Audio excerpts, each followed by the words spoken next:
Oi, gente, tudo bem? Hoje nós vamos ver um pouquinho da aula 9 da frente A. Pessoal, vamos iniciar citologia, o estudo da célula. E nós vamos lembrar aqui de células procarióticas e eucarióticas. Você lembra o que é uma célula procariótica? Nossa, como eu gostaria de estar lá na sala interagindo com vocês, que saudade, né? Fazendo um monte de perguntas, assim, só para ver, né? Que se você vai me responder ou não. Mas o que é uma célula procariótica? É aquela que não tem carioteca, é aquela que não tem cariomembrana ou membrana nuclear. Ou seja, elas não possuem um núcleo distinto, visível. Mas lembre-se, não é porque não tem a carioteca que não tem DNA. Toda célula tem que ter o material genético, tem que ter a sua receita. Então, o material genético fica disperso no citoplasma da célula, tá? Fica disperso, espalhado, não é envolto pela cariomembrana, pela carioteca. Isso é uma célula procariótica.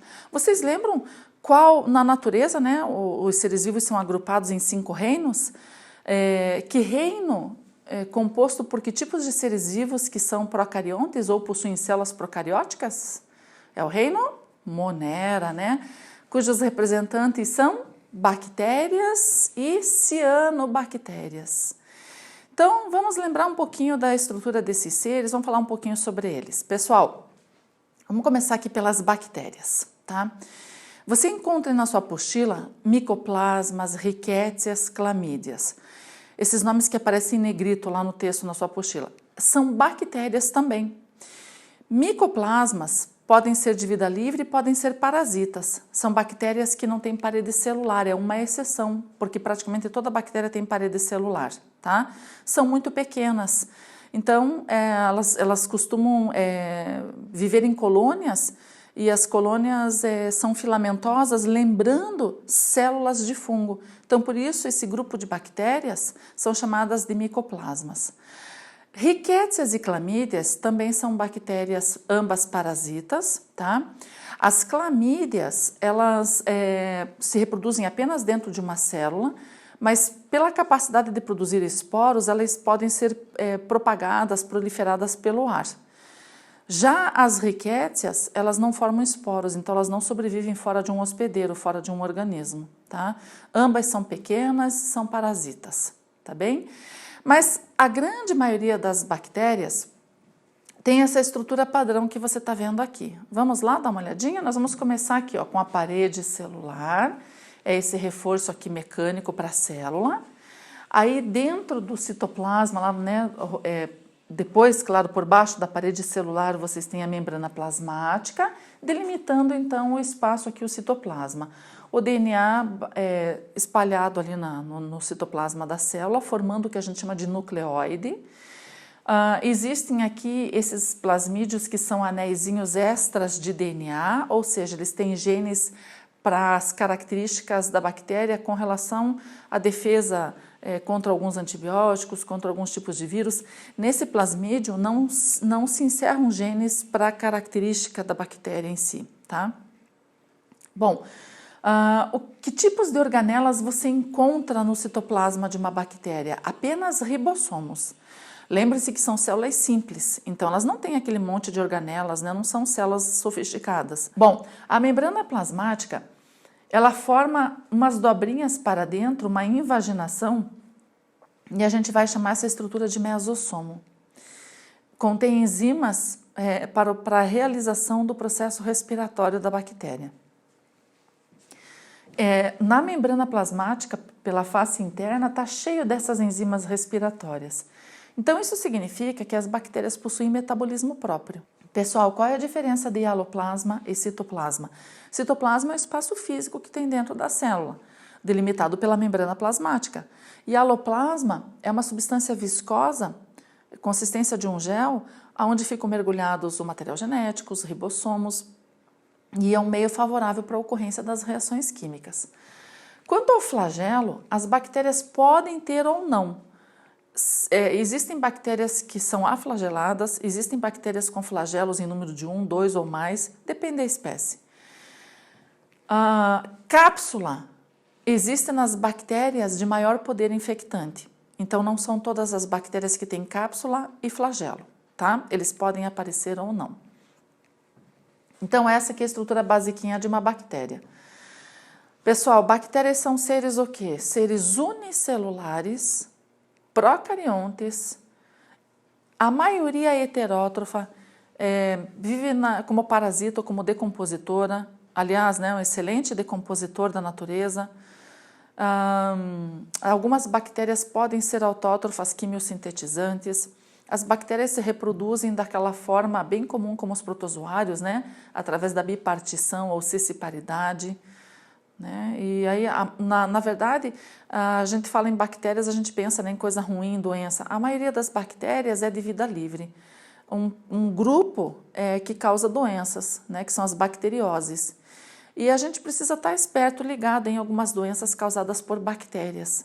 Então, por exemplo, tétano, sífilis, gonorreia, meningite meningocócica. Então, essas aí seriam algumas das doenças causadas por bactérias, tá? Fique esperto, dá uma olhadinha lá.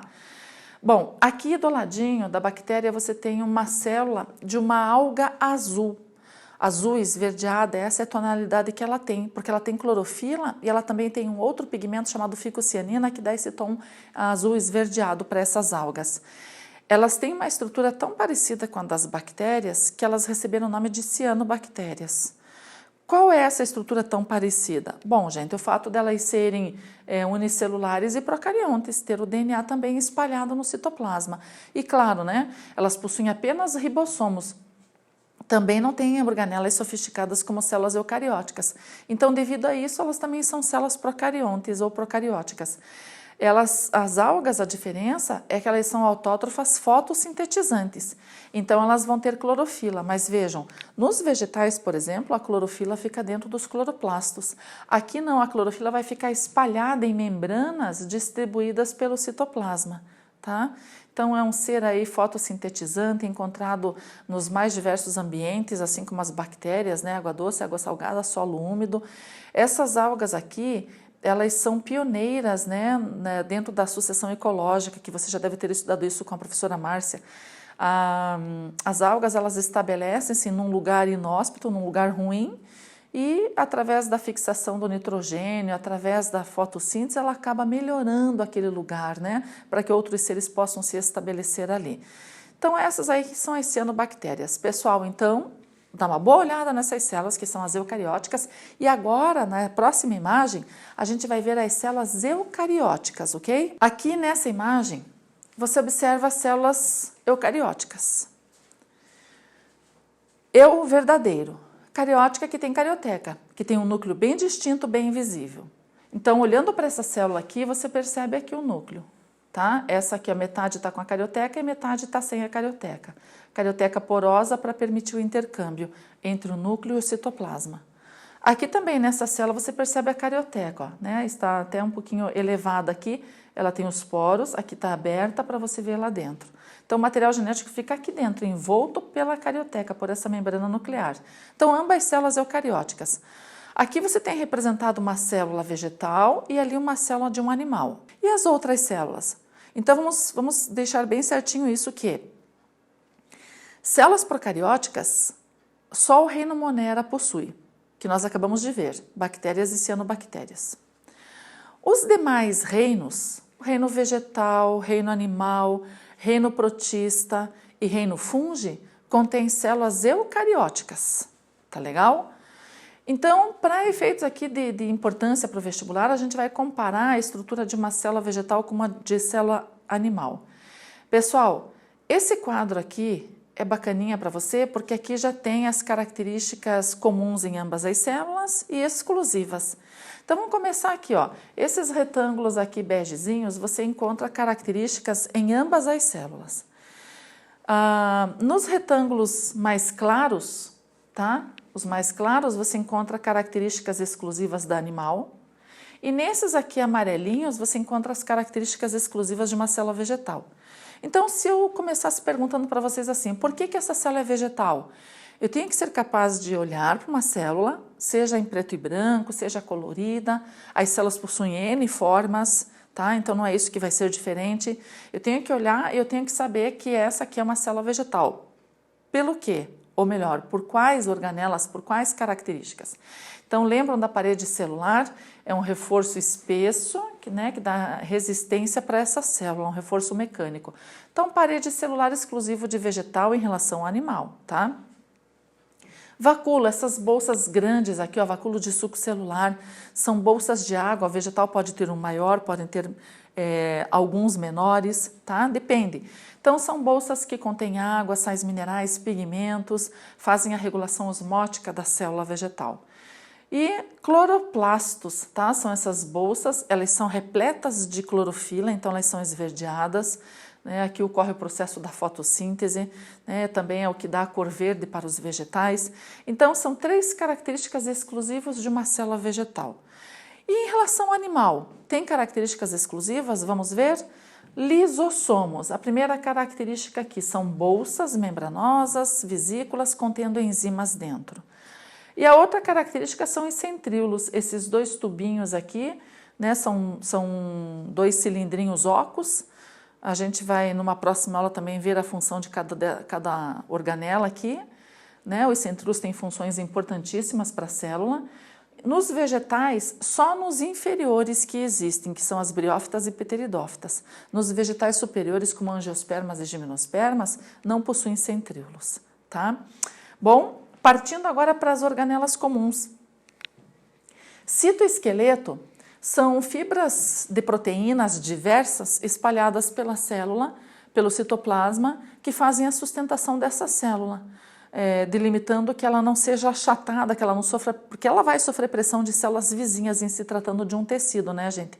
Então, esse citoesqueleto, ele mantém essa forma da célula, tá? Até mesmo para ocorrer o intercâmbio entre as organelas dentro da célula, tá? Complexo golgiense são membranas, são bolsas membranosas dispostas umas sobre as outras, mais ou menos de 5 a 7 bolsas. Elas são levemente curvadas nas extremidades, então é fácil de reconhecer o complexo de Golgi em ambas as células. Está representado aqui de cor roxinha nessa imagem, tá?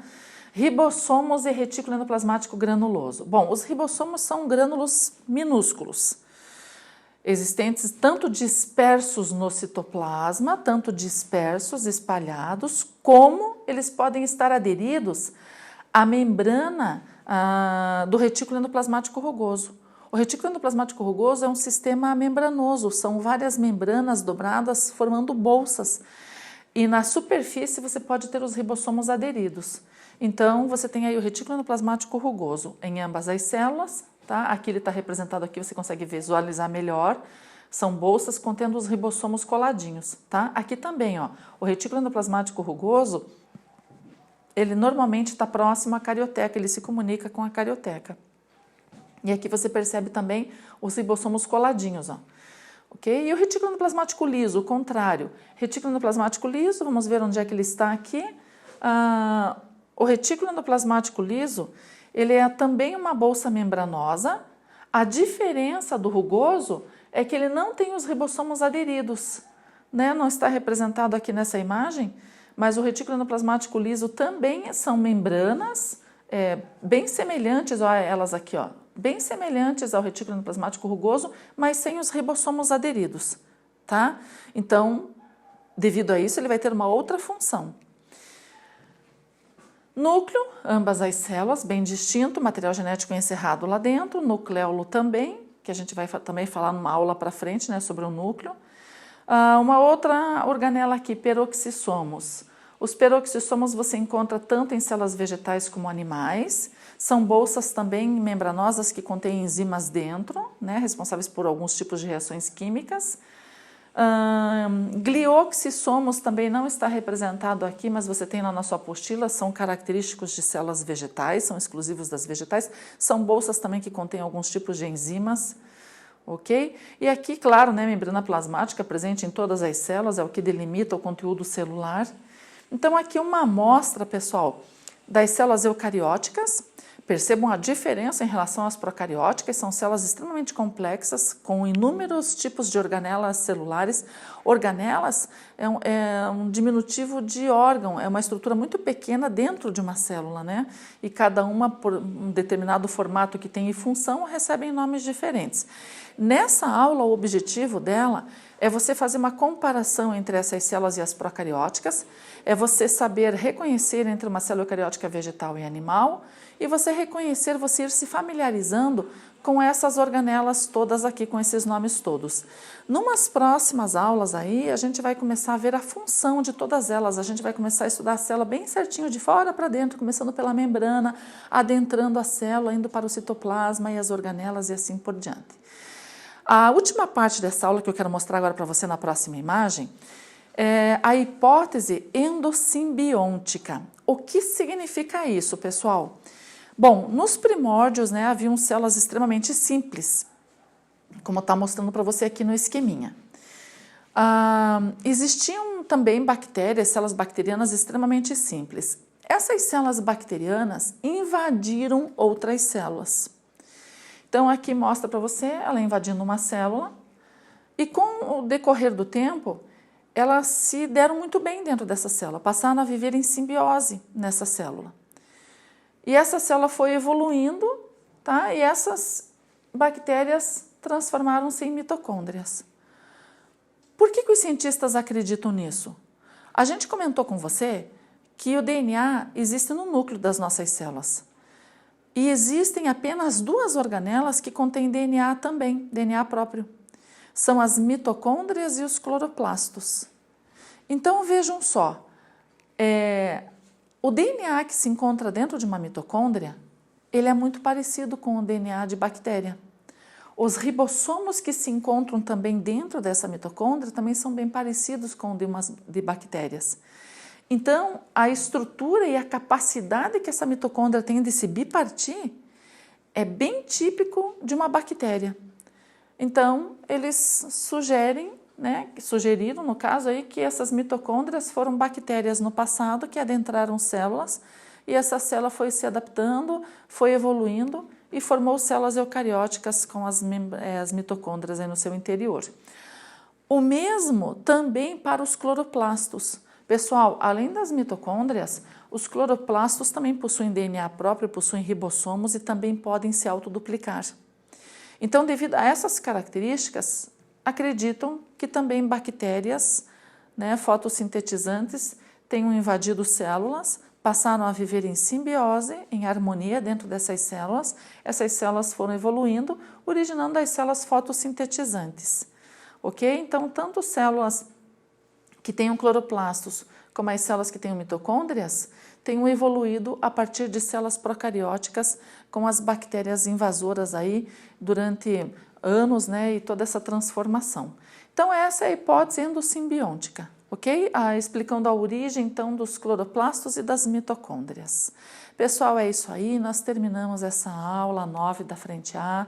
Façam os exercícios, vejam lá os exercícios que mostram células, vejam se vocês conseguem reconhecer as células em diversos exercícios, se vocês sabem distinguir bem uma célula procariótica de eucariótica, olhando por uma célula eucariótica qualquer, se você consegue identificar as organelas, se você consegue identificar qual é animal, qual é vegetal, tudo bem? E vai deixando seus comentários e dúvidas para mim lá depois. Pessoal, até a próxima aula, beijos, se cuidem.